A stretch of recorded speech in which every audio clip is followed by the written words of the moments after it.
Now, that's a big claim I made in the title, but I'm going to tell you what's so special about the Bosch GWS7-115. And you're probably thinking, hang on, it's got a cord. Where do the batteries go? But that is a part of the beauty that makes this still one of the most popular angle grinders today. It's simplicity. There are no gimmicks or complication. This thing was built to do a job and do a job well. I've got friends that are boat builders and engineers, and they buy this grinder in bulk as they are so worried that Bosch may stop making it one day. That is how fond the professionals are of this angle grinder. Now, for those that watch my channel, you'll know that I'm a ceramic tiler. I've been in the business for over 20 years now, and I've used many different grinders in my time. And the same as in boat building, engineering, or general building, you need a grinder to not only do basic cutting, but also perform well at intricate cutting. And why is this Bosch better than other angle grinders? Well, let's start with the size. This is one of the thinnest angle grinders out there at 176mm circumference. It feels super nice to hold ergonomically, which minimises muscle fatigue. The weight at 1.9 kilograms is one of the lightest professional angle grinders, again, which makes it super comfortable to use. Let's compare it to my cordless Milwaukee grinder here, which feels like you're basically holding a heavy brick.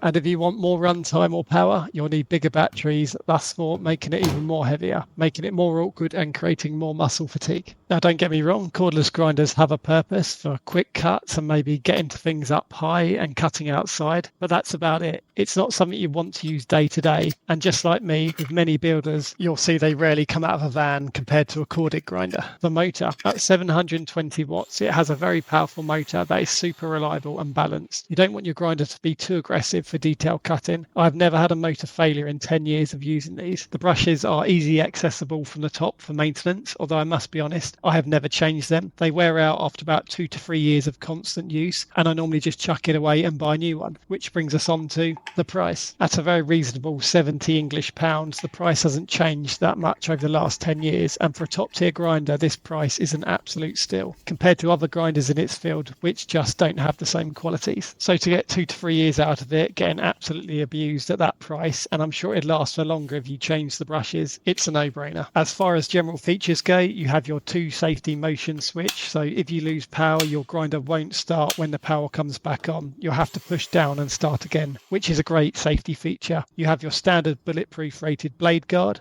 a screw-in holding handle, your chuck key paired with the locking button for changing cutting discs. Again, no gimmicks, just simple and designed to be lightweight, extremely nimble to get into tight spaces and very comfortable to hold. Once you've used one of these, you'll find it very hard to go back to other grinders. Let us know in the comments, guys, what your go-to grinder is and have you used one of these Bosch grinders before. So you'll see this angle grinder used a lot in my videos as it's my absolute go-to for professional work for the reasons I've said.